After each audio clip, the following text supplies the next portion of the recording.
Avant de commencer cet épisode, je voudrais vous parler de quelque chose qui permet de faciliter la vie des entrepreneurs. Vous connaissez déjà peut-être Slick, j'ai interviewé l'un des fondateurs, Adrien Bartel, lors de l'épisode numéro 5. Je connais d'ailleurs Adrien depuis longtemps, j'ai suivi son parcours entre la Chine et l'Asie du Sud-Est. C'est un entrepreneur super péchu et je vous recommande fortement d'aller écouter cet épisode, vraiment intéressant. Et donc Slick, c'est quoi ? C'est une solution pour les entrepreneurs et les PME qui permet de créer une structure, de gérer sa compta, de gérer le payroll, etc. Je suis moi-même entrepreneur, j'ai eu des structures en Asie, en Europe, et comme vous, je suis allergique à la paperasse. J'ai envie de me concentrer sur mon core business, et c'est exactement ça que Slick offre. C'est une solution online, c'est un SaaS, c'est totalement paperless, et ça vient disrupter l'univers qu'on peut appeler un peu poussiéreux du corporate service. Donc vous pouvez directement aller jeter un œil sur slick.com, donc S-L-E-E-K, slick.com. Si comme moi vous êtes curieux, en quelques secondes on peut ouvrir un compte gratuitement et aller explorer l'interface, voir un peu à quoi ça ressemble. Si vous voulez plus d'infos, donc cet épisode, l'épisode numéro 5 sur Adrien, je le recommande chaudement. Et ensuite donc voilà, c'est vous les entrepreneurs, à vous de jouer.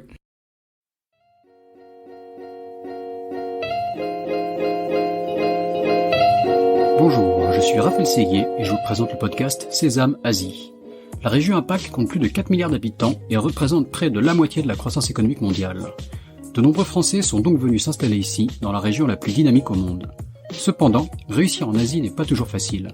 C'est pourquoi j'ai décidé de voyager de Hong Kong à Singapour, en passant par Tokyo et Shanghai, pour rencontrer ces Français qui ont réussi en Asie, percer leurs secrets et les partager avec vous. Si le podcast Sésame Asie vous plaît, n'oubliez pas de laisser 5 étoiles et un commentaire sur Apple Podcast, cela m'aide beaucoup. Je vous souhaite une bonne écoute. Bonjour Pascal. Bonjour Raphaël. Merci Pascal d'avoir accepté mon invitation sur le podcast Sésame Asie, un épisode au Japon.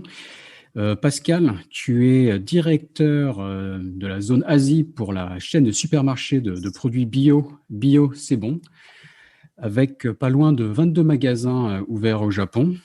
Tu vas nous raconter donc en détail comment cette aventure, j'imagine que c'était une aventure d'ouvrir une vingtaine de magasins dans un pays tel que le Japon, mais aussi tout ton parcours entre la Chine et le Japon, une quinzaine d'années dans la région déjà entre ces deux pays. Mais pour commencer, Pascal, je vais te demander de te présenter brièvement, s'il te plaît. Oui, merci Raphaël. Donc, merci de m'avoir invité pour participer à ton podcast. Donc, pour me présenter brièvement, parce que j'ai un gaillard, j'ai 40 ans. Je suis en effet en zone Asie, donc à plein temps depuis 2008. Et auparavant, j'ai passé quelques temps durant mes études. Donc, j'ai fait des études d'ingénieur, de 2 écoles, une école de province à Palaiseau, l'école polytechnique pour pas la nommer, poursuivi aux mines et en parallèle à Sciences Po, en finance. Suite à ça, j'ai voulu partir assez rapidement en Asie, donc j'avais étudié le japonais, étudié le chinois aussi, je connaissais relativement bien les cultures, et donc je suis parti en 2008 en Asie pour aller ouvrir au Japon la filiale d'une société française. J'ai fait ça pendant quelques années, ensuite je suis retourné en Chine où j'ai ouvert ma société de trading de matières premières, avant de rejoindre en 2016 le groupe Bio C'est Bon, pour lequel donc je travaille jusqu'à maintenant. Pour rajouter quelques points, donc je suis aussi dernièrement, j'ai été élu à la chambre la chambre de commerce franco-japonaise, donc je suis administrateur de la chambre ici et j'aide aussi, on va dire, certaines sociétés d'un point de vue bénévole dans le cadre de mes fonctions comme conseiller du commerce extérieur. D'accord, ok, donc ça fait déjà beaucoup d'éléments. Donc modestement, tu as dit très rapidement que tu parlais à la fois chinois et japonais, ce qui est assez impressionnant. Et même, j'imagine, couramment chinois, vu que tu m'as dit que tu avais donné des cours d'université en chinois, donc on aura sûrement l'occasion de reparler de ça, c'est passionnant. Donc un cursus universitaire aussi d'excellence, donc Polytechnique, les mines ParisTech, Sciences Po. Donc les mines et Polytechnique, donc c'est quoi ça? C'est la même formation ou c'est en 2 étapes ou c'est séparé déjà? Alors, il y a de ça 20 ans, puisque ça commence à remonter quelques temps. Donc, la formation pour l'école polytechnique, tu as la nécessité, d'aller faire une formation complémentaire. Donc, à l'époque, c'était 2 ans, entre 1 an et demi et 2 ans après la formation polytechnique, qui prenait en fait 3 ans. Donc, au total, 5 ans. Et pour ceux qui souhaitaient continuer par-delà le master, faire un PhD, on pouvait aller jusqu'à 8 ans, 9 ans, 10 ans, si on rajoutait on va dire des activités post-doc. Donc à chacun ses petits plaisirs. Moi, j'ai fait déjà 8 ans après le bac, c'était suffisant. D'où la logique d'aller faire Sciences Po. L'idée, Parce à que l'époque, le commun des mortels, on se dit pourquoi aller rajouter une couche de Sciences Po, mais en fait, c'est un cursus qui est assez normal. alors, à l'époque, ça n'était pas normal puisque Sciences Po n'était pas reconnue comme école d'application de l'école polytechnique. Donc, j'ai dû passer je pouvais pas ne faire que Sciences Po, d'où une des raisons pour lesquelles j'ai fait les mines. Je voulais vraiment faire Sciences Po en école d'appli, et ça n'était pas possible, donc j'ai fait les deux en parallèle. Finalement. Et les deux écoles étant géographiquement assez proches, ça se faisait encore bien, même si les emplois du temps étaient assez chargés. Mais c'était très complémentaire. L'avantage étant que la partie synthétique de Sciences Po, finalement, se marie assez bien avec l'esprit, on va dire, logique de la formation d'ingénieur, et ça peut permettre d'aller compléter de manière intéressante cette formation d'ingénierie scientifique d'assez haut niveau.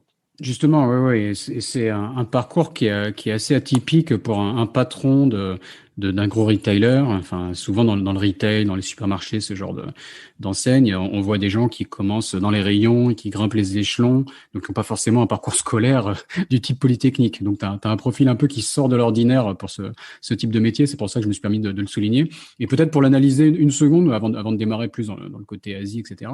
Qu'est-ce que tu en as retiré, toi, d'avoir ce type de parcours universitaire pour un métier comme le retail, donc un profil un peu atypique? Comment tu l'as vécu? Je dirais l'avantage de ces formations-là, c'est que ça donne une ouverture sur beaucoup de sujets différents.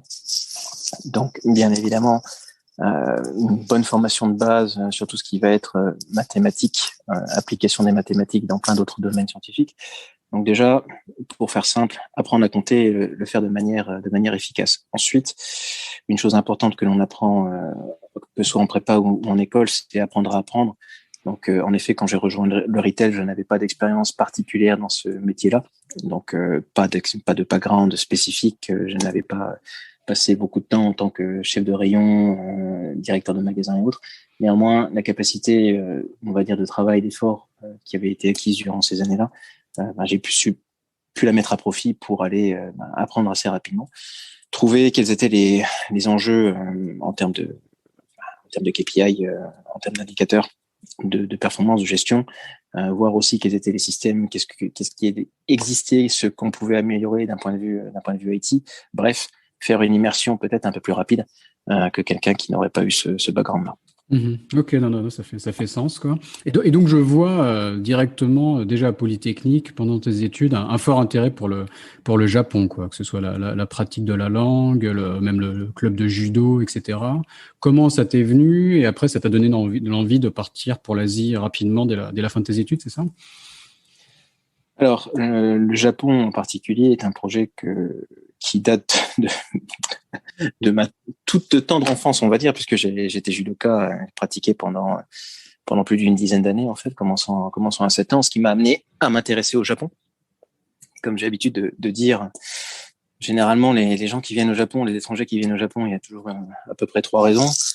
Soit ce sont les arts martiaux, soit ce sont, on va dire, la culture populaire.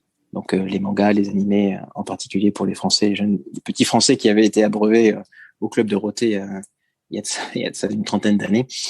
Ou dernièrement parce que la vie est ainsi faite qu'on souhaite suivre une dame japonaise ou un monsieur japonais en local. Donc moi, en l'occurrence, j'y suis venu donc via les arts martiaux. Et ça m'a permis de m'intéresser donc au pays quand j'étais jeune adolescent. Et à partir de là, je me suis rendu compte que si je voulais découvrir un peu plus ce pays en profondeur, il fallait bien déjà apprendre la culture, donc la langue, qui était vraiment une étape sine qua non pour y arriver, et ensuite aller sur place approfondir tout cela. Donc une des raisons pour lesquelles après la prépa j'ai choisi Polytechnique était qu'il y avait cette possibilité-là d'apprendre le japonais. Donc à l'époque c'était relativement peu répandu. Maintenant ça l'est un petit peu plus. Pareil avec le chinois. Mais parmi les grandes écoles d'ingénieurs qui offraient cette option-là, il n'y en avait pas tellement.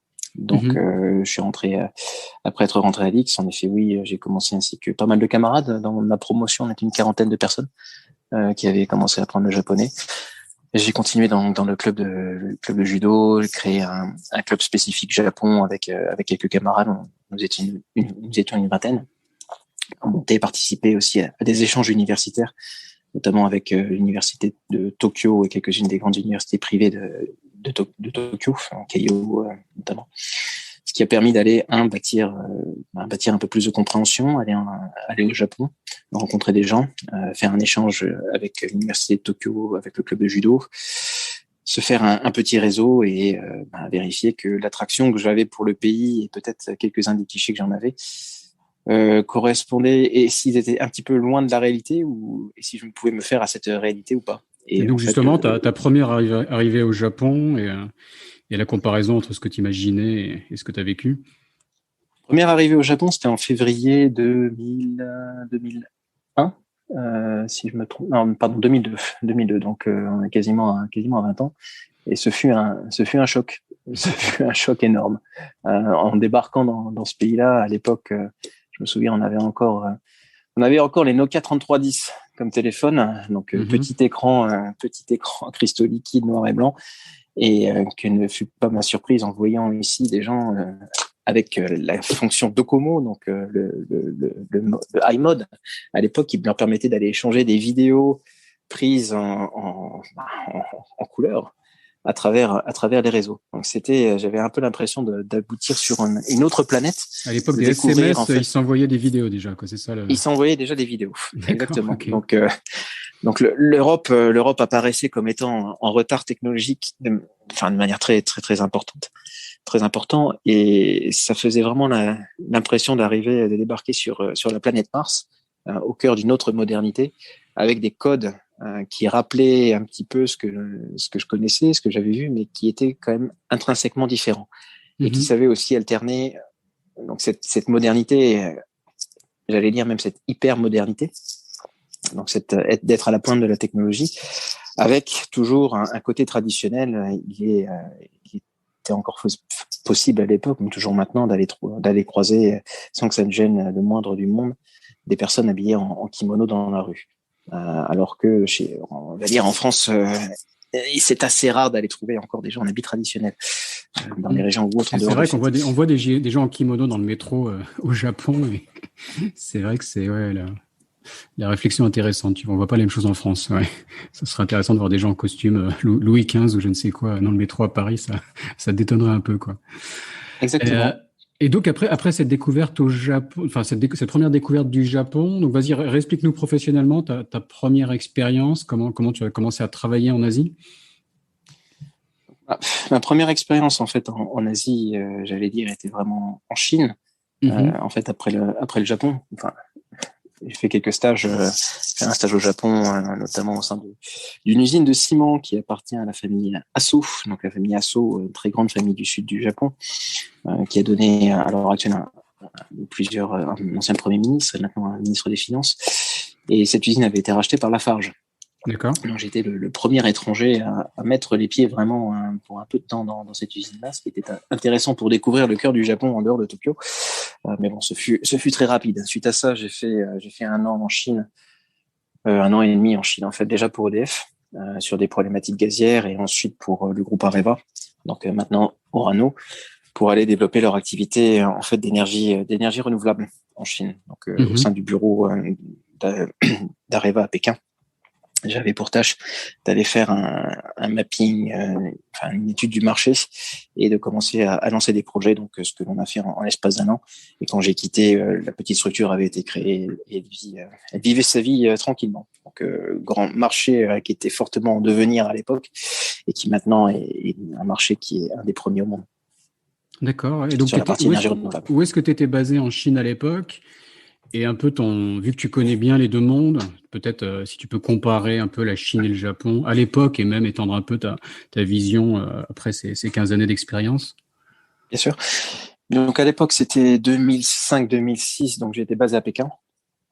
Donc le Pékin pré-Jeux Olympiques de 2008. Donc, un Pékin qui était encore, on va dire, en voie de devenir, puisque c'était des grands travaux, des grands chantiers. Comment arriver à faire de la ville, on va dire, une vitrine pour les Jeux Olympiques. Donc, je me souviens de beaucoup de changements, que ce soit donc dans les Hutong, les rues disparaissaient et se reconstruisaient du jour au lendemain. Donc, il fallait racheter des cartes tous les jours à peu près pour se rendre compte où on en était. Ouais, les Donc, il y Hutong, avait un sentiment. les quartiers traditionnels de Pékin avaient été remis à neuf, si je me souviens, quoi. Ils ont le côté de rénovation où nous, on arrive à garder en Europe un peu le côté ancien. Mais là-bas, parfois, ça a l'air d'être flambant neuf, quoi. C'est l'impression que ça a été construit la veille. Exactement. Donc, il y a eu de la rénovation un peu comme on l'entend, mais beaucoup de destruction et reconstruction, comme tu le sous-entends, à neuf. Donc, en béton armé. La place Tiananmen, par exemple, la porte de Tiananmen, tout le quartier là le quartier délégation avait été détruit et reconstruit, on va dire un peu en carton-pâte d'une certaine manière. Donc, ça fait un peu c'est une manière comme une autre de préserver, on va dire, un peu la culture. Néanmoins, je pense que ça n'est pas nécessairement l'approche globale que l'on aurait choisie en Europe. Néanmoins, ça permettait d'aller peut-être plus vite, ce qui, je pense, était aussi un des objectifs du gouvernement et de donner au moins les apparences des choses, si ce n'est de garder l'essence.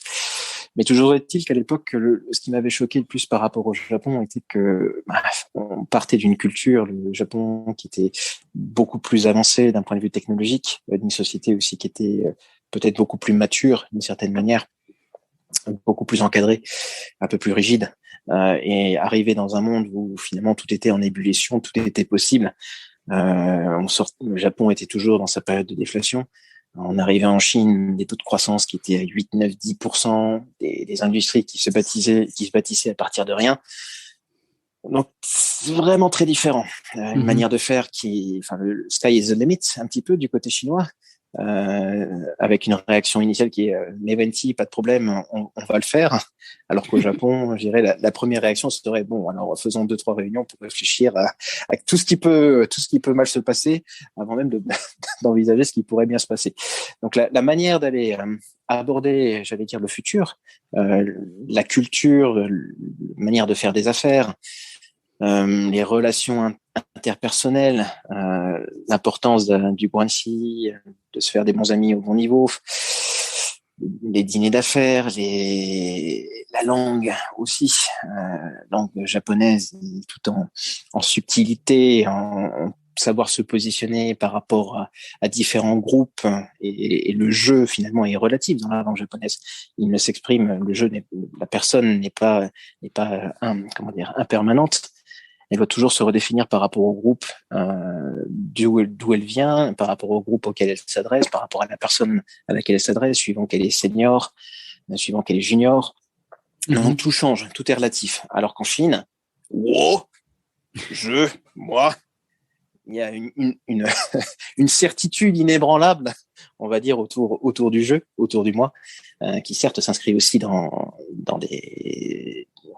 un groupe, dans un clan, mais cette relativité n'a rien à voir par rapport à ce qui peut avoir lieu au Japon. Donc c'est un peu le choc. Brut de décoffrage, on va dire. Dans certains cas, oui. Dans certains cas, oui. Peut-être un peu moins d'apparence, de respect des apparences. Mais bon, après, des complexités quand même, dans le relationnel chinois, dans le monde des affaires, bien etc. sûr. Des complexités qui existent aussi, quoi, même s'il y a peut-être moins ce jeu de politesse, etc. Alors, tout dépend d'à quel niveau on se passe, avec qui on fait des affaires. Mais en effet, la culture chinoise, c'est être extrêmement fine, extrêmement subtile. Après, ça va dépendre aussi beaucoup de la région, beaucoup des gens avec lesquels on s'adresse. Ce qui est sûr est que, d'une certaine manière, au Japon, il y a un continuum qui a eu lieu depuis dans l'histoire japonaise, les Edo, il y a eu des révolutions, mais les révolutions n'ont pas changé fondamentalement la structure de la société. En Chine, il s'est passé pas mal de choses sur ces 80 dernières années qui ont un peu, en tout cas pour la Chine continentale, qui ont un peu culbuté la société sur elle-même.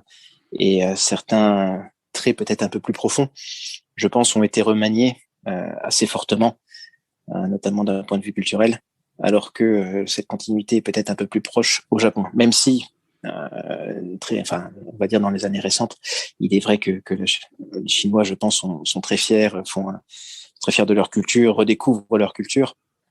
et que le gouvernement aussi s'approprie, joue dessus, on va dire, cette culture, joue dessus, le confucianisme pour aller aussi restaurer peut-être une légitimité qui a été peut-être un peu endommagée, ou en tout cas diminuée, avec la disparition du communisme de facto, d'une certaine manière, même si, bien évidemment, le nom reste, mais que reste-t-il du communisme chinois dans le capitalisme actuel en Chine? Peut-être une question pour un prochain épisode, là, je sais pas, on va pas avoir le temps de développer, désolé. Mais non, mais passionnant, quoi.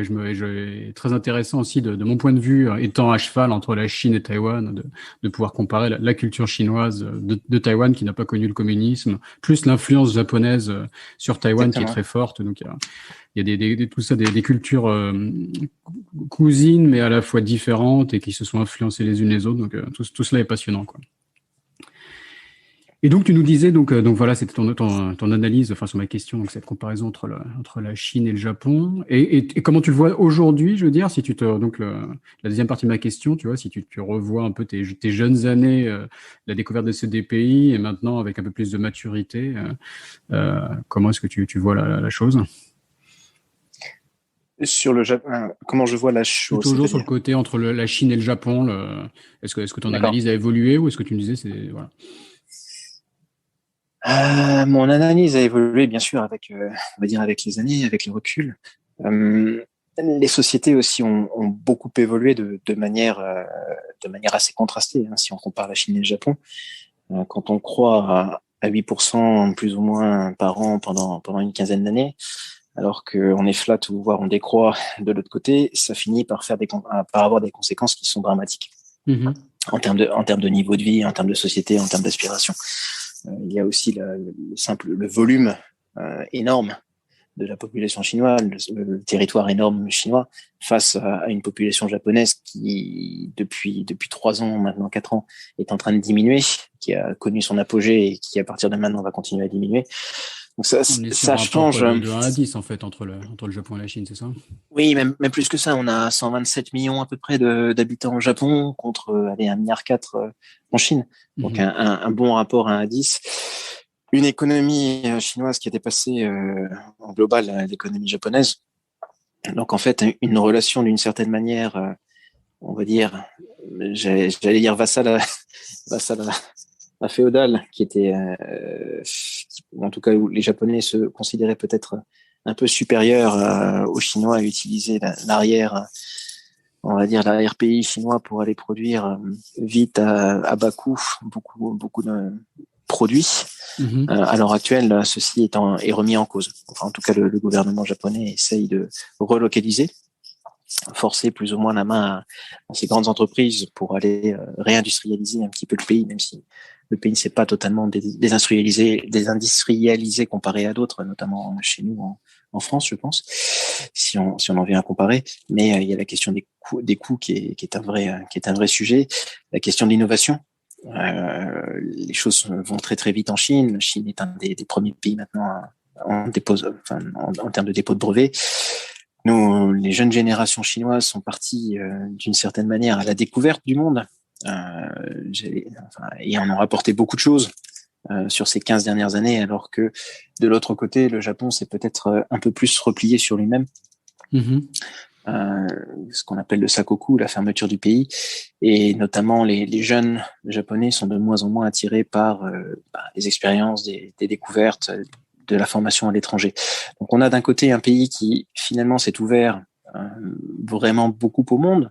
Alors pas forcément totalement, il y a toujours du protectionnisme, il y a toujours un certain nombre de barrières qui ont été mises en place, mais massivement, les jeunes sont partis à l'étranger comprendre un petit peu ce qui s'y passait et en ont rapporté des nouvelles technologies, des nouvelles manières de faire, et cela a donné des entreprises et des projets qui se développent très très très rapidement avec un changement profond de la société, alors que de l'autre côté, on a un certain repli sur soi-même, avec un tropisme assez marqué pour le marché japonais. Ce qui ne veut pas dire que les Japonais ne gardent pas un intérêt, on va dire, fort pour ce qui vient de l'étranger, mais ils ont du mal, ils peuvent avoir du mal en dehors des grandes sociétés de trading à aller trouver, on va dire, les raisons pour aller s'étendre à l'international, aller conquérir des marchés. Donc on a une ambition très très forte du côté chinoise, est en train de se réaliser avec des moyens importants.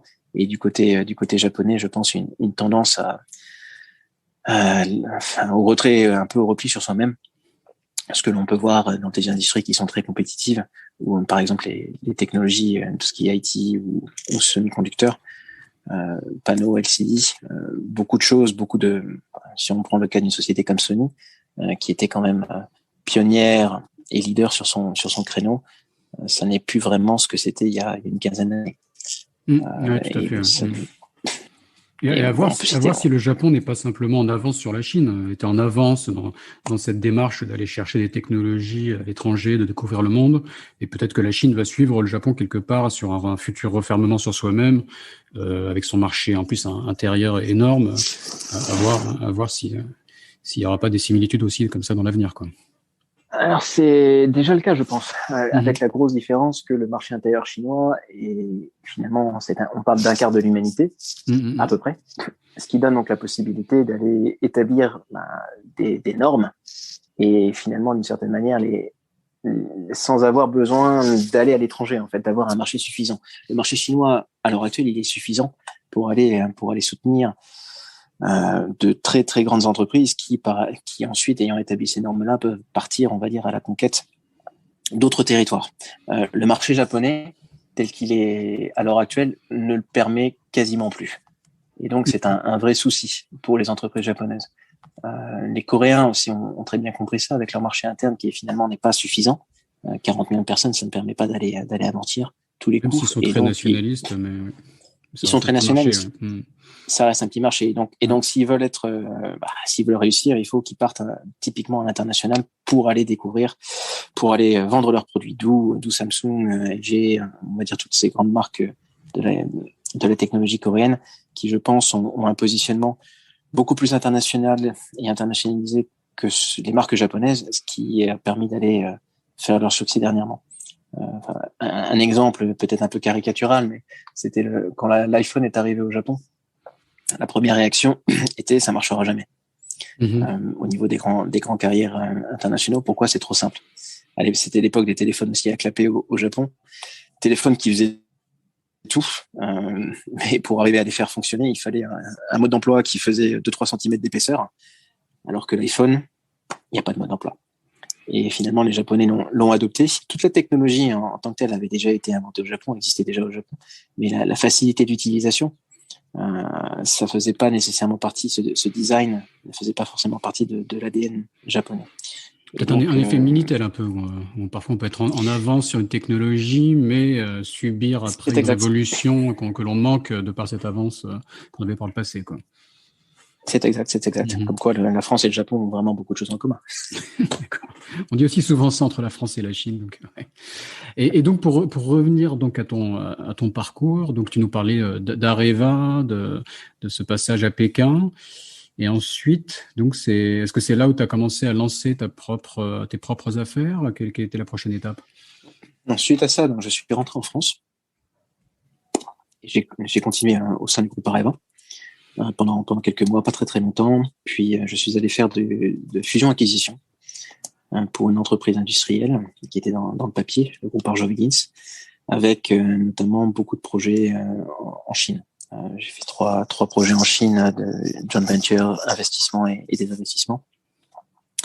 Et j'ai suivi donc un des directeurs du groupe quand il est passé donc chez Diam International, cette société donc qui fait de la PLV, la publicité sur le lieu de vente, donc joli mot pour dire des présentoirs, notamment pour l'industrie du luxe. Et à cette époque-là, la société avait gagné un contrat au Japon avec le groupe L'Oréal pour les fournir donc sur une de leurs marques, donc tout un nouveau système de présentoir. Et ils avaient besoin d'aller structurer, staffer leur équipe au Japon et développer le marché japonais. Et donc, je les ai rejoints pour faire ça en 2008. J'ai fait ça pendant un peu plus de 2 ans et demi. Donc, en bâtissant la structure, en développant le contrat avec le groupe L'Oréal, en développant à partir du Japon aussi la relation avec les groupes japonais, en rentrant en concurrence avec des très gros fournisseurs japonais, des groupes comme Dentsu, DNP, donc parmi les leaders en fait, c'est des monstres qui font plusieurs milliards. Et nous, arrivant petite start-up française finalement avec 5 personnes à l'époque, avons réussi à gagner des contrats parce qu'on ne se battait pas avec les mêmes armes et pas sur les mêmes marchés. Là où ces grands groupes japonais étaient très forts sur le marché japonais, nous apportions de l'expertise à une marque comme Shiseido sur les marchés internationaux. Donc on redonnait d'une certaine manière du pouvoir au centre de décision à Tokyo du groupe, qui avait assez peu de visibilité sur ce qui se passait sur ces marchés en Europe et aux États-Unis. Donc on redonnait on va dire le choix, la possibilité de comprendre et de prendre des décisions au centre à Tokyo, et ce qui nous a permis d'aller gagner des projets mondiaux à partir du Japon, quand bien même nous étions tout petits, mais en leverageant, en faisant levier sur les expériences de nos équipes et tous nos établissements qui étaient donc en Europe, aux États-Unis et ailleurs dans le monde. D'accord. Et ce qui me saute aux yeux en voyant ton parcours, c'est que tu as fait beaucoup de choses assez différentes. Et comment est-ce que tu trouvais ces opportunités? Est-ce que tu les as cherchées? Est-ce que se sont présentées à toi par des relations? Comment ça s'est passé? Beaucoup des opportunités que j'ai suivies ou poursuivies, finalement, sont arrivées par des connaissances, par le réseau. D'accord. Quand je suis, je suis allé les chercher. Quand je suis rentré chez Areva, j'ai bénéficié d'une certaine manière. Madame Lauvergeon, qui à l'époque était à la tête d'Areva, était venue faire une conférence aux mines. Et j'ai eu suffisamment de temps, en 1 minute, pour lui présenter un petit peu ce que je souhaitais faire. Semble-t-il, ça lui a plu. Donc, il y a des opportunités qu'il faut aller travailler son pitch d'ascenseur, quoi. Tu as été efficace. Exactement. C'est toujours efficace. Tu l'avais préparé, quoi. Tu t'es dit, il faut qu'en 1 minute, je l'accroche, c'est ma chance. T'avais. Alors j'avais un projet à lui soumettre déjà, ouais, qui était à l'époque, donc Areva se développait fortement en Chine, et comme beaucoup des entreprises françaises, donc c'était 2005-2006, comme beaucoup des entreprises françaises qui se développaient en Chine à cette époque, ou l'entreprise internationale, ils avaient des problématiques de staffing, des problématiques de trouver des ingénieurs, des jeunes, mais pas forcément que des jeunes, qui puissent comprendre les deux cultures et donc rester et pérenniser les affaires en local. Et pour ce faire, donc j'avais mis en place, quand j'étais aux mines, un projet d'échange qui existe toujours entre 9 des meilleures universités chinoises et 9 des meilleures grandes écoles françaises, pour faire des échanges orientés autour de la découverte du monde économique et institutionnel, donc français et chinois. On a commencé la première année avec le soutien de beaucoup d'entreprises, une très grande entreprise française du CAC 40, qui nous a permis d'aller on va dire, démarrer sur de bonnes bases, bien structurer ça. Et l'association qui s'appelle Les Routes de la Soie existe toujours et continue à se développer et favoriser donc ces échanges d'étudiants dans le domaine scientifique et technique. D'accord, ok, super intéressant. Et d'ailleurs, ça fait le lien peut-être avec ton expérience de prof. Tu as été prof en Chine, c'est ça, à Shanghai, à Pékin. Tu peux nous expliquer un peu qu'est-ce que tu as fait? Exact, donc c'était pas une activité principale, mais c'est toujours intéressant d'aller donner et passer un peu de l'autre côté du miroir. Donc à Pékin, j'ai été professeur à la Chinese University of Economics and Business, donc c'est UEP, sur un projet qui était plutôt orienté donc business en Asie ainsi que entrepreneuriat. Donc j'ai eu des étudiants chinois en master. Et bon, le cours était censé être en anglais, et puis c'était plus facile d'aller faire le cours en chinois. Pour eux peut-être pas pour toi, mais pour eux non, le niveau en anglais était très important, donc tout ce qui était documents écrits, et bon, l'évaluation était bien évidemment faite en anglais, mais au niveau des interactions pour aller ça s'est vu tout de suite au premier cours en fait. J'ai commencé en anglais. Et on va dire, mes étudiants n'étaient pas forcément très motivés.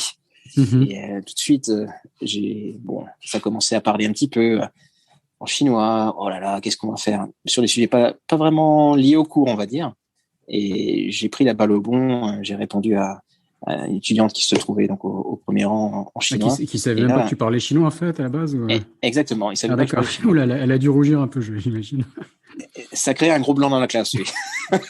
Le traître, vous avez pas dit. Un petit peu ça. Mais une fois que la surprise est passée, en fait, ça m'a permis de gagner l'attention des étudiants.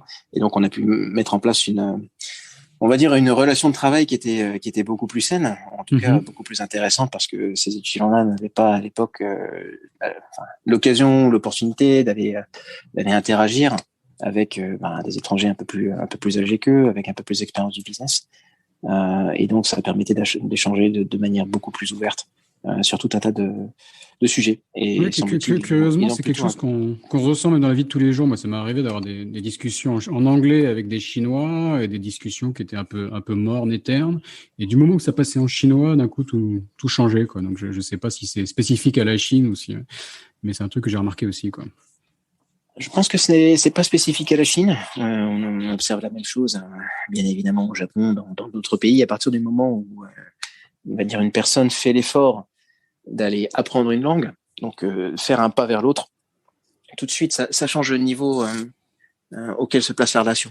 On n'est plus vraiment un étranger, d'une certaine manière. Mais là où c'est plus complexe, c'est qu'en Chine en particulier, il y a une forte volonté souvent des Chinois de parler anglais avec les étrangers, quoi. Donc, oui, c'est vrai. Parfois, ils sont prêts à leur propre jeu, quoi. C'est là où ça devient étrange. Mais non, je suis d'accord sur faire un pas vers l'autre avec la langue, qu'il y a clairement quelque chose. Ouais. Et donc, tu avais à la fois des élèves étrangers et des élèves chinois dans ta classe, c'est ça? Alors, à CUEB, c'était que des élèves chinois. Et ensuite, donc, à Shanghai, j'avais un cours avec, donc ces universités françaises qui avaient un partenariat. Donc, les étudiants venaient faire un semestre en Chine. Donc, c'était des étudiants français. Et pour eux, j'avais plusieurs cours. Donc, un cours business en Asie aussi, qui était en français et en anglais, et un cours d'entrepreneuriat qui était beaucoup plus limité. J'avais une petite quinzaine d'étudiants sur un programme assez intense, en fait, sur 15 semaines.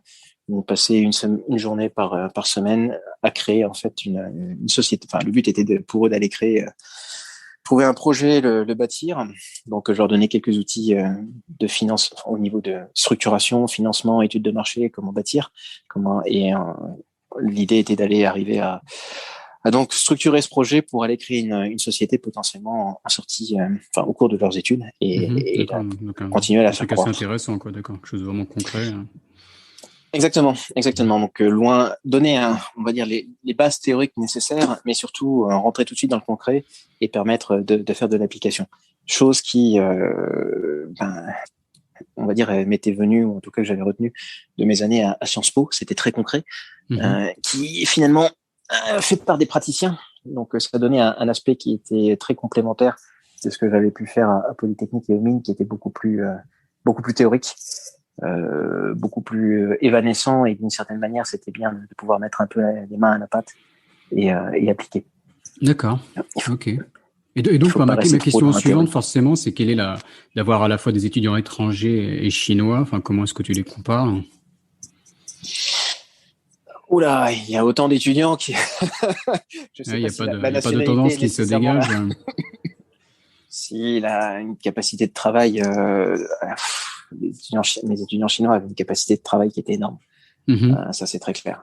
Une puissance qui avait été acquise, on va dire, durant leurs longues années de labeur pour arriver à leur accord, à leur meilleure université, et qu'ils ont su conserver, avec peut-être un petit peu moins de recul.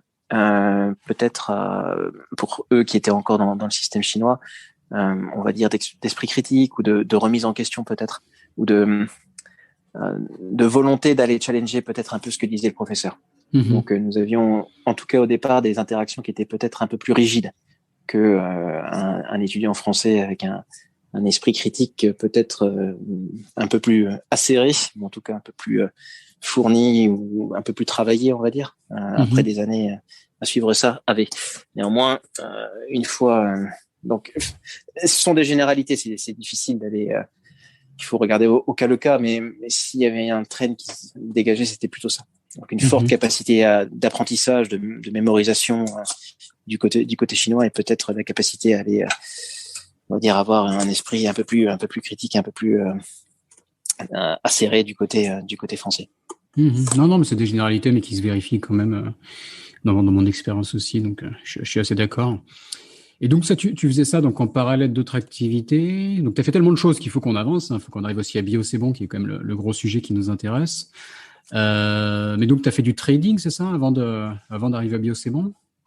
Oui, c'est exact. Donc, suite à donc le Japon pour Diam, l'aventure s'est terminée un peu liée en fait à la crise Lehman qui a touché les côtes japonaises comme beaucoup de phénomènes avec quelques années de retard.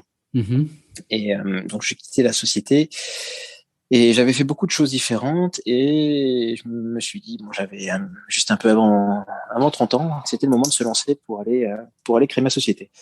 Donc avec un partenaire qui était basé à l'époque à Dubaï, nous avons créé une société de trading de matières premières, de commodités, en se positionnant déjà comme facilitateur, donc broker, qui nous permettait d'aller leverager, on va dire, un certain nombre de contacts que nous avions au niveau mondial pour des affaires qui étaient entre la Chine, l'Inde, le Japon d'un point de vue client, et pour tout ce qui était sourcing, plutôt le reste de l'Asie, l'Europe, notamment la France, sur des matériaux recyclés, et aussi beaucoup l'Afrique. Donc concrètement, comme matière première? Des minerais, du métal, notamment des métaux de spécialité, ainsi que des produits alimentaires, mais surtout des commodités, donc des produits qui sont vendus en vrac. Ça peut aller du container jusqu'au bateau de 50 000 tonnes. Donc, pour donner des idées, nous avons aussi pas mal investi en Afrique, à Madagascar et en Afrique du Sud sur le terrain pour aller faire de la transformation de minerais. Donc, prendre du minerai de chrome notamment, qui était du minerai brut, l'enrichir à des niveaux plus importants. Donc, faire de la valeur ajoutée. Et ce minerai-là, enrichi, le vendre à des clients qui étaient principalement, encore une fois, en Inde et en Chine. D'accord. Donc tu réponds à ma question, parce que quand tu dis, comment se lancer sur une telle industrie comme ça, sur des commodités en plus, c'est vraiment des commodités sur des marchés mûrs, c'est pas forcément évident de se différencier, j'imagine. Et donc tu parles d'enrichissement, je sais pas que le chrome pouvait s'enrichir, c'est quoi? C'est comme de l'uranium, comment ça marche? Non, c'est pas comme de l'uranium. Bon, désolé pour en tout cas, c'est un peu moins. J'ai le mérite de d'oser la poser, on va dire. Exactement, tout à fait. Donc, je ne méprise point du tout là. Merci, professeur. Il n'y a pas de questions bêtes, comme on dit. Il n'y a pas de questions bêtes, il n'y a que des bêtes qui posent pas de questions. Donc, il faut revenir l'intérêt de la question derrière, qui était comment se différencier sur un marché de commodités. Comment se différencier, bien sûr. Ouais. Tout à fait. Donc, c'est nécessaire. Si tu restes sur de la commodité pure et dure, c'est un jeu de volume. Et donc, en fait, c'est un jeu qui est lié sur les capacités de financement. Et donc, quels sont les termes de financement qu'il est possible d'avoir. En étant un petit acteur, ça n'est pas possible. Donc, il faut aller au sein des différentes commodités sur des marchés où tu vas avoir en fait une prime à la qualité. Et ça peut toujours se trouver. Même au sein des commodités, tu as différentes. Si on prend le café par exemple ou le cacao, ce sont des commodités. Néanmoins, chacune des variétés est très différente et va donner un goût, une texture, un corps qui sera différent. C'est pareil pour les minerais. Pour les minerais sur le chrome, que ce soit minerai de chrome, minerai de fer, minerai de cuivre, tu vas avoir un certain nombre d'impuretés. Et ces impuretés-là vont faire que telle ou telle usine pourra les utiliser sur des quantités importantes ou non. Et donc, il est important d'aller pouvoir, identifier les bons minerais, deux, les concentrer pour avoir en fait un produit qui soit bien positionné pour aller répondre aux besoins des clients finaux. Donc, il faut bien comprendre quelles sont les installations techniques. Il faut bien comprendre quels sont les besoins en termes de volume, en termes de produits finaux. Et en fonction de ça, il est possible d'aller trouver les bonnes ressources et les améliorer d'une certaine manière, les transformer pour arriver à ça. Et il y a plusieurs process pour faire ça. D'accord, ok. Donc ça complète. Mais ça n'est pas comme l'uranium. Ça n'est pas comme l'uranium. Donc je sais toujours pas exactement comment on enrichit le chrome, mais j'irai lire la page Wikipédia du chrome à la fin de l'entretien. Ça se concasse. Il faut, c'est relativement simple. Tu vas le concasser. Réduire en poudre, et ensuite tu as différents procédés physico-chimiques qui vont permettre d'aller augmenter la teneur en poudre. Mais ça se fait relativement bien avec des investissements qui sont relativement faibles. La concentration d'uranium pour arriver à produire du yellow cake sont des investissements qui vont se compter en milliards de dollars. Donc on n'est pas du tout dans le même ordre de grandeur. D'accord, ok. Donc en tout cas, on continue dans ton côté un peu baroudeur de l'Asie et voire même du business à l'international. On parlait d'Afrique à l'instant et d'expériences diverses et variées, quoi. Donc Je pense qu'on pourrait faire quasiment un épisode sur chacun de ces passages. Tu passes en 2 minutes, mais j'imagine que de faire du business en Afrique, ça doit être aussi quelque chose. Et donc, ça nous amène à Bio C'est Bon. Donc, voilà, une nouvelle opportunité se présente. Il y a quelques années, tu as aidé à quasiment démarrer le démarrage de l'activité à Bio C'est Bon, qui est bien connu en France, bien sûr, mais les expatriés comme toi ou moi, on l'a peut-être moins connu parce que ça reste une enseigne assez récente en Europe. Mais donc, le Japon, si je me trompe pas, est le premier pays hors de l'Europe en termes d'expansion de Bio C'est Bon, c'est ça? Donc, tu peux nous Tout à expliquer fait. un peu pourquoi le Japon et comment ça s'est passé? Alors, le tout démarrage, t'étais peut-être pas le tout démarrage, mais comment toi, en tout cas, tu l'as vécu, toute cette expansion sur une vingtaine de magasins ces dernières années? Oui, alors l'histoire de Bio C'est Bon au Japon, c'est-à-dire ça n'est pas ça rapproche un peu d'un conte de fées d'une certaine manière, ou en tout cas le mariage du petit et du grand. Et c'est assez intéressant parce que c'est la preuve d'un projet qui vient un peu à l'encontre des clichés sur le Japon. Où le Japon, pour faire quelque chose, ça peut prendre énormément de temps, c'est difficile de grandir, et l'expérience a prouvé que c'était possible de le faire, et même rapidement. Donc, pour rentrer dans les détails, le projet Bio C'est Bon Japon a commencé en décembre 2015. En décembre 2015, le directeur général du groupe Ion. Donc Ion, c'est un des plus gros retailers des plus gros, au niveau mondial. C'est 80 milliards d'euros à peu près de chiffre d'affaires, 500 000 personnes. Donc c'est Pour donner un ordre de japonais, mais grandeur. c'est présent dans C'est toute japonais. l'Asie et C'est ça japonais, mais opère c'est présent dans des toute l'Asie. shopping malls, des supermarchés, c'est ça?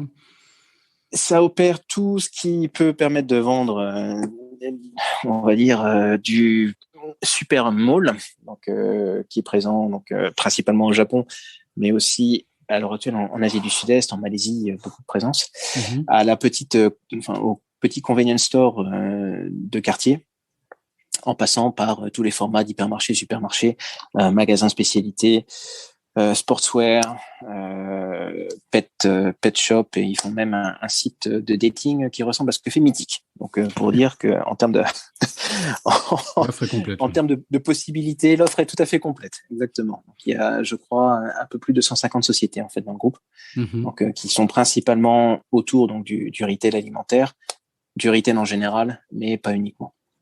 Donc c'est vraiment un très grand groupe japonais. Historiquement familier, qui est issu de la concentration de plusieurs groupes familiaux, qui maintenant est coté donc à la bourse de Tokyo, mais qui reste contrôlé par la famille Okada, en l'occurrence. Et à l'époque, Monsieur Okada senior, Monsieur Okada Motoya, cherchait à lancer un nouveau modèle au Japon autour de l'organique, un sujet qui lui tenait assez fortement à cœur. Et pour ce faire, comme assez souvent au Japon, plutôt que de lancer quelque chose à partir de rien, il avait en tête d'aller chercher une franchise. Donc, partir sur un modèle de franchise sur ce qui avait été fait par eux quelques années auparavant avec le groupe Picard. Donc, Picard est arrivé au Japon en franchise avec le groupe Ion. Et après quelques on va dire difficultés au démarrage, il s'est trouvé que Picard a ouvert ses magasins propres au Japon au même moment que nous avons ouvert nos magasins. Donc, on a quasiment en fait recommencé sur des modèles différents le développement japonais au même moment. Donc, toujours est-il qu'en décembre 2015, Monsieur Okada approche donc la direction de Bio C'est Bon en disant qu'il souhaite avoir la franchise pour le Japon. Ce à quoi la direction française lui réplique ou retorque à juste titre que même s'il connaissait très très bien le Japon, il n'avait pas nécessairement la connaissance produit, la connaissance métier sur un métier qui est un métier de spécialité, alors que le cœur de l'activité d'Ion est plutôt, on va dire, du mass market, donc du grand volume, un peu à la Carrefour, pour faire les choses simples. Et ce sont deux métiers assez différents, puisque vous ne faites pas les mêmes volumes, donc les marges ne peuvent pas être les mêmes. Donc l'attention en fait à la livraison, au volume de produits que vous allez mettre en rayon n'est pas la même. Donc on a besoin de process différents. Et tout cette expérience, tout ce know-how, il est vrai qu'à l'époque, Ion ne l'avait pas. Donc, au lieu de partir en franchise, la suggestion avait été d'aller faire une joint venture. Et c'est ce qui s'est passé. Donc, en avril 2016, le contrat de joint venture a été signé pour quelque chose qui est assez atypique, puisque le contrat était un contrat 50-50. Ce qui est généralement très rare, puisque ce qui se fait est plutôt 49-51. Dans les livres, oui.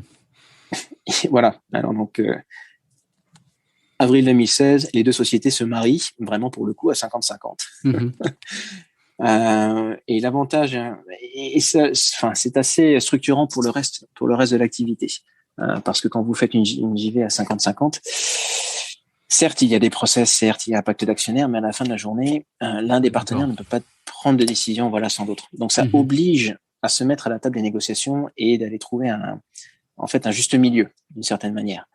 Parce que sur des sujets sur des modèles qui ont été développés à l'international, qui doivent être adaptés à un environnement japonais, en fait, ni l'un ni l'autre des partenaires ne détient la vérité. Il faut vraiment garder l'ADN, prendre en compte ce qui fait la spécificité du marché japonais et trouver en fait une troisième voie. Et l'importance, la capacité à les trouver, discuter de manière ouverte et prendre des décisions est fondamentale. Et un modèle de franchise peut-être n'est pas suffisamment souple de ce côté-là. Ce que le modèle du JV, en tout cas tel qu'il avait été créé à 50-50, même s'il ne présente pas que des avantages, en tout cas nous permettait d'avoir ces discussions-là qui nous ont permis d'aller adapter le modèle.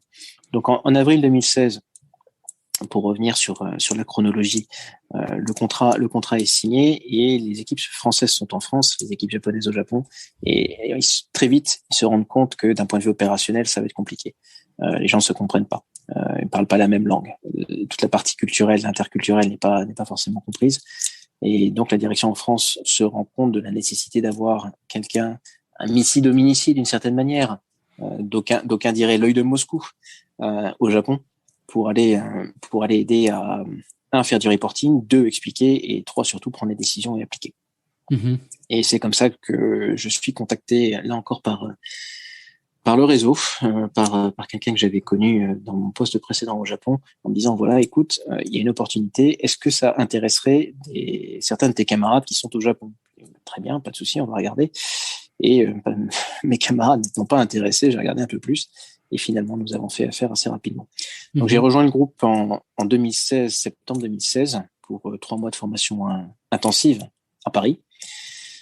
Et suite à ça, je me suis retrouvé donc en novembre 2016 à Tokyo, avec pour mission d'aller faire en sorte que le premier magasin, donc qui avait commencé à se monter avant que je le rejoigne, soit un succès. Donc le premier magasin a été ouvert avec forte fanfare. Nous sommes retrouvés à l'époque, donc en 2016 au Japon, le bio comparé à ce que c'était déjà en Europe, aux États-Unis, en tout cas dans un certain nombre de marchés développés, virtuellement ça n'existait pas. Ou si ça existait, c'était vraiment considéré et ça reste relativement petit, quoi. Le Japon est en retard là-dessus par rapport à l'Europe et aux États-Unis, c'est ça?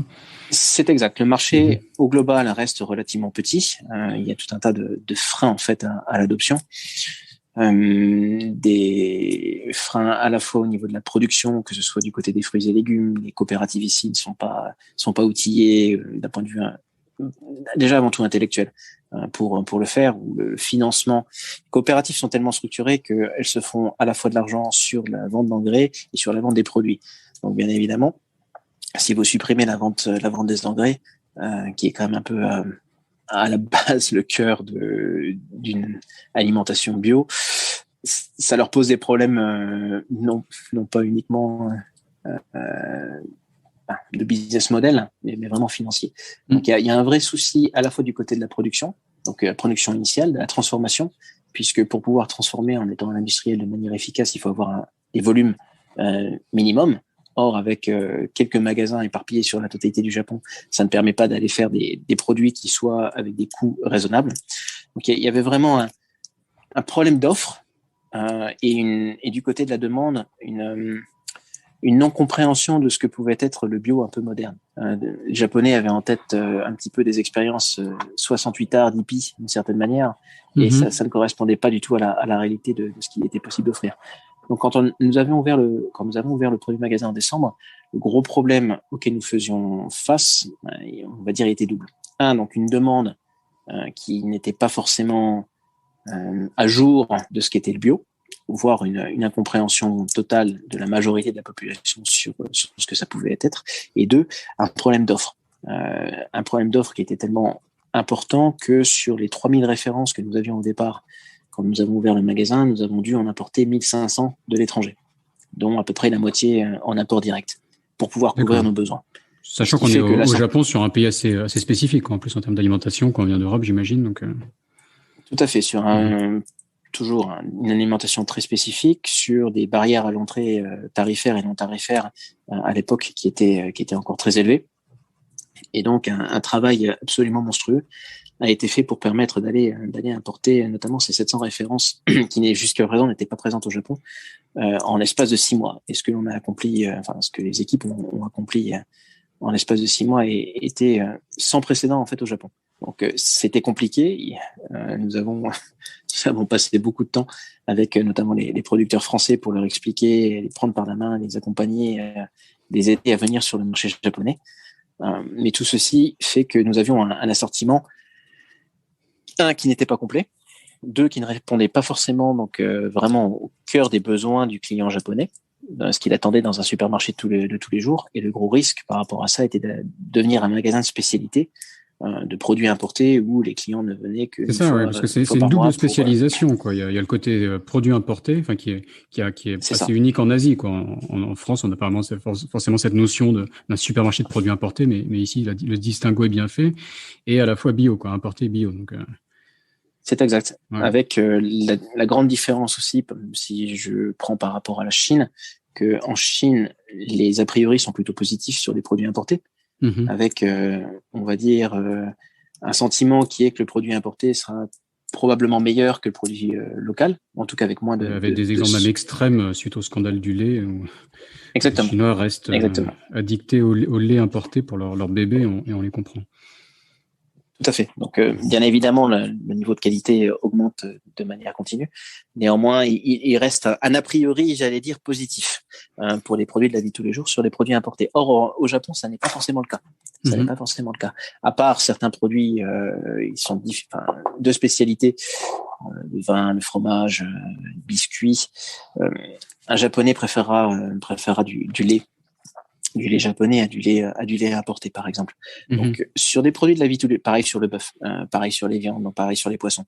Donc, sur les produits de la vie de tous les jours, pour un supermarché de tous les jours, on partait avec un double inconvénient, en fait, qui était d'être, en effet, sur beaucoup de produits importés et un marché qui, en plus, était de niche, et donc de niche plus cher.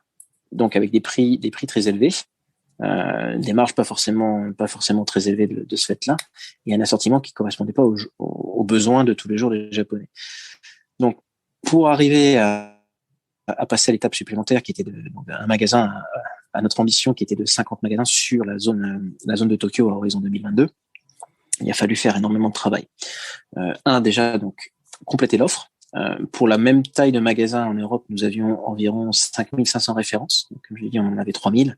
Donc, comment on passe de 3000 références, qui en plus sont à peu près 50-50 produits importés, produits locaux, à donc ces 5500 références ou 5000 références avec une majorité de produits japonais qui va répondre aux besoins immédiats des Japonais. Donc, comment faire ça? C'est travailler, utiliser la force et tout le poids du groupe Ion pour aller inciter nos partenaires industriels à développer des choses. Quand bien même nous n'avions qu'un magasin, mais en leur faisant miroiter, ou en tout cas prendre en compte qu'il y avait beaucoup de magasins qui allaient se développer derrière. 2, avoir une stratégie de développement magasin qui soit adaptée finalement à notre base de coûts assez importante. Donc, ouvrir des magasins dans des zones qui sont plutôt, on va dire, parmi les zones les plus riches de Tokyo, où les gens ont les moyens et l'appétence, une connaissance aussi des produits importés qui faisaient encore le cœur de notre gamme, pour répondre à un besoin, en tout cas, qui n'était pas nécessairement là où nous voulions être à terme, mais qui était ce avec quoi il fallait que l'on travaille à court terme. Et ça nous a donc amené à avoir cette stratégie de développement dans les zones parmi les plus affluentes de Tokyo, tout en parallèle, en travaillant beaucoup sur notre assortiment, en particulier japonais, et de produits spécialités importés. Donc, produits spécialités, en plus de bio, nous avons mis beaucoup l'accent sur le vegan, sur le gluten-free, car l'offre était virtuellement inexistante en fait au Japon. Et il y avait un besoin qui n'était pas couvert et que nous avons réussi en fait à couvrir en partie. Donc, par-delà le bio, on s'est adressé à d'autres niches complémentaires d'une certaine manière, qui se recouvraient aussi de manière partielle, qui nous ont permis d'aller Eh bien, élargir notre portefeuille de clients, de fidéliser ses clients aussi. Donc, D'accord, ok. nous avons Parce que des justement, taux de... je me demandais quel était Oui. le plan d'attaque, quoi. Donc, tu as partiellement répondu à ma question, mais si tu te remets au début de l'aventure, donc là, tu as expliqué un peu le cheminement qu'il a fallu faire à la fois sur l'offre et la demande et créer l'assortiment de produits qui allait bien.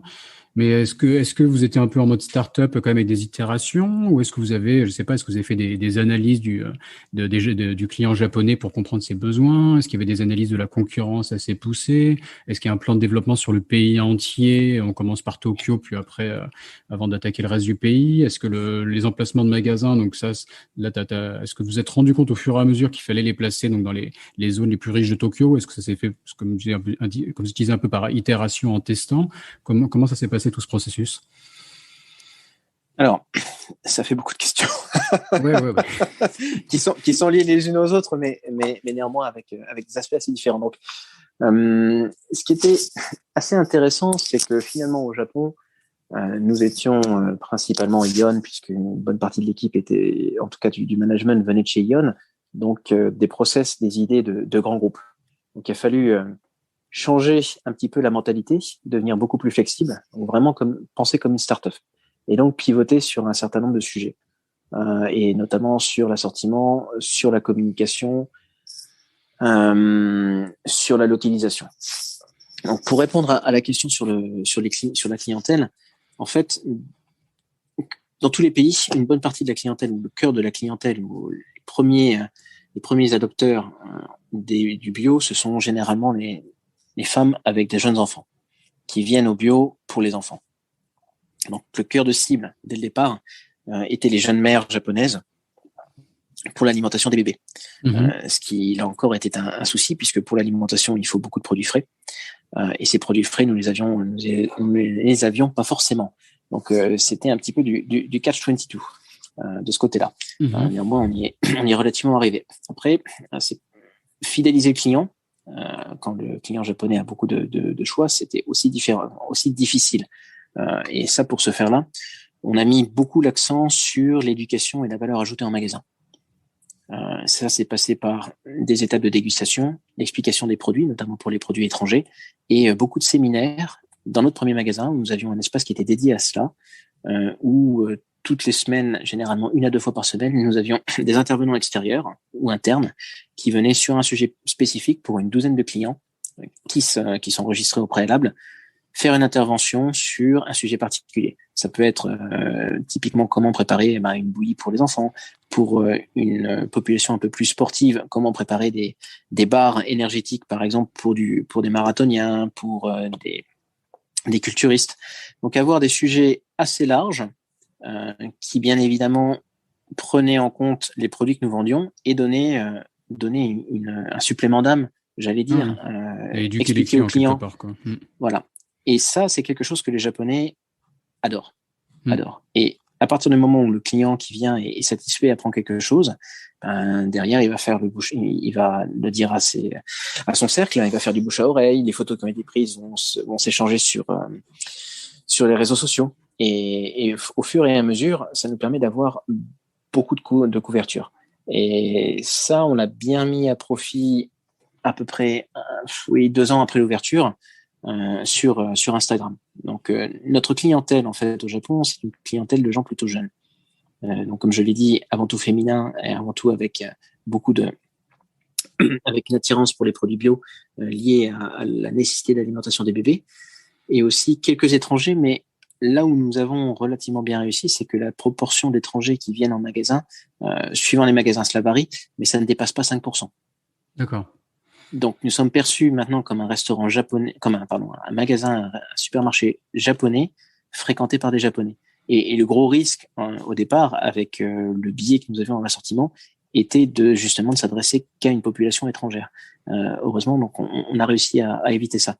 Et ça s'est fait par l'engagement, l'éducation, l'accompagnement du client japonais. Donc l'accompagnement, comme je l'ai dit, déjà en magasin et ensuite après en ligne. Et notamment en utilisant les réseaux qui étaient adaptés à notre démographie, donc qui étaient les jeunes, donc Instagram. Sur Instagram, à l'heure actuelle, nous avons quasiment 45 000 followers, ce qui est en fait, on a dépassé récemment la France, qui est maintenant à 105 magasins. Donc, au bout de 22 magasins et 3 ans à faire Instagram, on a dépassé la France qui avait 12 ans d'existence et 120 magasins l'année dernière. D'accord. Pour dire la vitesse à laquelle ça s'est adapté. Donc, le démarrage a été lent. On a dû adapter pas mal de choses de l'ADN français, simplifier les magasins, baisser les coûts en magasin, identifier des bons endroits. Donc, ça nous a pris quasiment 1 an et demi avant d'ouvrir le deuxième magasin. Et à partir du moment où, pour revoir le business model, revoir l'assortiment, convaincre aussi toutes les parties prenantes, que ce soit fournisseurs, que ce soit les grands bailleurs aussi, qui nous voyaient arriver en posant la question, mais qu'est-ce que c'est le bio? J'en ai jamais entendu parler. Vous avez des clients. Donc, gagner la confiance. Quand bien même nous avions un groupe japonais de premier ordre comme actionnaire majoritaire. Donc, pour dire que ça a été difficile sur ces 15 premiers mois, enfin, sur ces 18 premiers mois. Suite à ça, on est rentré dans une phase de développement assez intense qui s'est faite entre 7 à 9 magasins par année. D'accord. En adaptant le modèle. Et là où un des points fondamentaux sur lequel on est arrivé au bout de la 3e année était le passage de supermarchés de proximité, qui était le modèle en fait en Europe. Tous les magasins avaient été développés en Europe sur le même modèle, c'est-à-dire des magasins entre 300 mètres carrés et 500 mètres carrés, à des magasins beaucoup plus denses, aux alentours de 100 mètres carrés, dans des endroits très premium. Donc notamment les grands magasins, donc type les Galeries Lafayette ou le Bon Marché, si je veux faire la comparaison avec ce qu'il y a à Paris, qui reste un des points d'entrée assez difficiles, mais vraiment important au Japon pour tout ce qui est vente de nourriture assez haut de gamme. Donc, il y a 300 et quelques grands magasins qu'il y a sur le Japon, et aussi le réseau ferré à Tokyo. Donc, les gares au Japon sont un espace retail premium. C'est peut-être difficile à comprendre pour quelqu'un qui est à Paris. Pour des achats de cadeaux, peut-être Pas uniquement, même aussi pour des courses de tous les jours. D'accord, même pour des courses de tous les jours. Donc, il y a un trafic absolument énorme que l'on a du mal à s'imaginer si on n'a jamais mis les pieds à Tokyo. Mais on va dire Tokyo, Kanagawa, donc la grande conurbation de Tokyo, c'est 30 millions de personnes à peu près. Donc 30 millions de personnes qui prenaient jusqu'à très récemment le métro tous les jours. Donc un trafic absolument monstrueux, et parmi les premières gares au monde, la gare de Shinjuku, la gare d'Ikebukuro, la gare de Shibuya sont parmi les 10 premières gares au monde. C'est comme si on avait 5 ou 6 gares du Nord dans Paris, quoi, pour donner une idée. Et encore des plus grosses que Gare du Nord, j'imagine, encore, en termes de trafic. Bien plus grosses que Gare du Nord, et pensées différemment, en fait, avec ce que l'on appelle les ekibiru, donc qui sont des bâtiments qui sont conçus au-dessus de la gare, qui vont aller regrouper jusqu'à 7 à 8 étages uniquement dédiés au shopping. D'accord, ok. Et donc, être présent dans ces environnements-là était fondamental pour nous. Donc, nous avons pu développer ce petit format de magasin, donc beaucoup plus compact, qui rentre donc maintenant dans ces environnements, et nous avons sur les 22 magasins, 8 magasins qui sont dans ces environnements-là, qui sont ceux qui tournent le mieux, en fait. D'accord. Et justement, tu parles beaucoup donc de cette JV avec j'ai peur d'écorcher le nom, c'est Ion, c'est comme ça qu'on prononce? Ion. Pardon, oui. Ion. Et donc c'est pas anodin quoi de travailler avec un grand groupe comme ça. J'ai eu sur le podcast récemment Olivier Desageant de Colisée qui nous parlait de sa JV avec China Merchants, qui est aussi un conglomérat énorme. Mais donc quelle expérience de travailler en JV avec ce grand groupe? Comment ça s'est passé? J'imagine qu'il va y avoir des difficultés parfois à faire bouger les choses, mais quels sont un peu les aspects positifs et négatifs que tu as pu en tirer? Alors, tu as déjà cité la force de frappe qui forcément t'a aidé. J'imagine que faire rentrer ces 700 références importées sans eux aurait sûrement été impossible. Donc, il y a sûrement eu plein d'avantages. Tout à fait. Alors, gros avantage. Bon. Le marché du retail au Japon est un marché compliqué. Et beaucoup de retailers étrangers ont cherché à rentrer. Carrefour, Tesco, Costco qui arrivent bien à l'heure actuelle, mais ils se sont un peu heurtés à un réseau très dense, très imbriqué et assez fermé de partenaires. Et si nous étions rentrés tout seuls, nous n'aurions pas eu accès rapidement en fait à tout cet environnement-là qui était déjà acquis par Ion. Donc ça veut dire une chaîne logistique, des fournisseurs, des conditions déjà mises en place, des camions pour la livraison. Donc c'est ça qui nous a permis d'aller embrayer très rapidement et se focaliser beaucoup plus sur notre cœur de métier en fait. Donc toute cette partie back office ou en tout cas réseau déjà en place était une aide absolument fondamentale pour le démarrage du business et pour la continuité du business. Donc nous avons pu bénéficier de ce soutien-là. Mhm. Donc à la fois en termes de produits, en termes d'accès, en termes de partenariat, en termes de financement aussi, bien évidemment. Se financer en pleine phase de développement, ça coûte beaucoup d'argent. Au Japon, les loyers sont quand même assez élevés, le staff coûte cher. Et quand on est en phase d'investissement, on n'est pas forcément rentable. Donc, pour aller financer cela, il faut soit financer en capital, soit financer par de la dette. Les banques japonaises ne prêteront jamais si vous n'avez pas généralement 8 années d'existence et 5 années de résultats positifs. Donc, nous avons pu bénéficier du soutien groupe de Ion, qui lui peut se financer auprès de grandes institutions japonaises à des taux défiant toute concurrence, on va dire. La partie payère, la partie promotion, les systèmes informatiques existaient déjà. Alors ensuite, cet avantage que l'on peut tirer du soutien d'un grand groupe, ça peut être un inconvénient. Un grand groupe sera beaucoup plus rigide, sera beaucoup moins agile, aura des process qui sont adaptés pour des processus on va dire des décisions qui sont pas de la même échelle, pas avec des délais qui sont pas nécessairement adaptés à la jeune pousse que nous étions. Mm-hmm. Et donc pour ce faire, il faut changer la culture. Et pour changer la culture, nous avons commencé au sein de la Tour Ion, qui est en banlieue à Makuhari. Ça pouvait pas marcher. Donc nous sommes sortis très rapidement. Nous avons réussi, nous sommes relocalisés à Tokyo dans des bureaux indépendants avec du staff indépendant. Et à partir de là, s'est opéré une certaine magie qui était que les gens sont devenus bio c'est bon avant d'être Ion quelque part.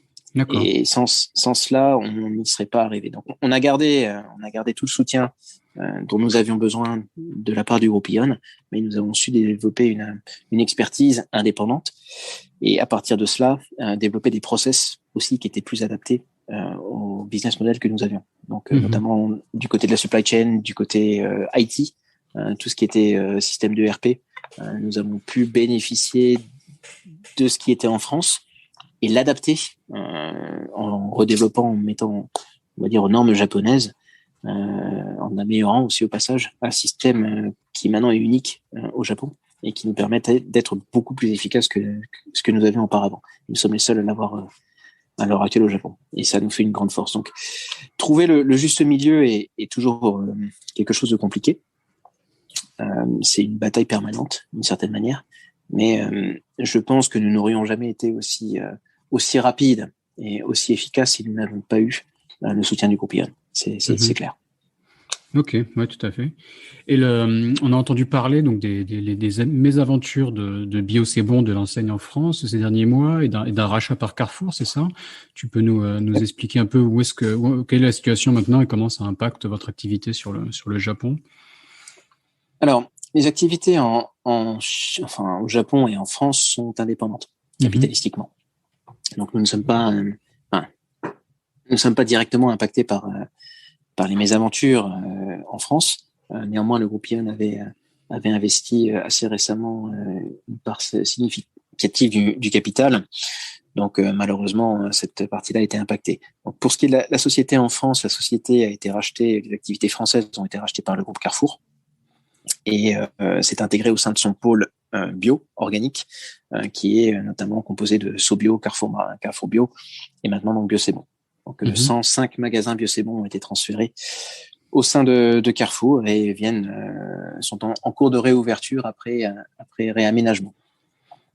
Et donc les structures japonaises et les structures françaises sont vraiment totalement indépendantes et ne gardent plus de lien. Il n'y a pas de lien capitalistique, il n'y a pas de lien entre les opérations. Là où ça nous impacte, nous bénéficions historiquement des capacités d'approvisionnement donc de la centrale d'achat française pour nous approvisionner sur des produits importés. Nous avions aussi bénéficié de la structure logistique qui était en place. Et suite donc au rachat par Carrefour, nous avons été obligés d'aller mettre en place une nouvelle chaîne d'approvisionnement Donc, nous continuons à travailler avec nos partenaires et nos fournisseurs historiques, mais cette fois-ci, eh bien, ça se fait en direct entre le Japon et nos fournisseurs. Donc, le modus operandi d'un point de vue supply chain a dû être revu. Néanmoins, ça ne remet pas en cause notre développement japonais et notre engagement auprès de nos fournisseurs français qui sont très, très appréciés au Japon. D'accord, c'est très clair. Donc là, non, la vie est faite de surprises, parce que si je ne me trompe pas, Carrefour a connu un échec au Japon il y a quelques années et a été racheté par Ion. Ensuite, c'est Bio C'est Bon qui, donc c'est l'année dernière, avait des difficultés en France et il y a un rachat par Carrefour. Enfin, donc là, tout ça est imbriqué. Et toi-même étant en JV avec Bio, comme on l'a bien sûr expliqué, Bio C'est Bon et étant en JV avec Ion sur le Japon. Donc tout est imbriqué, quoi.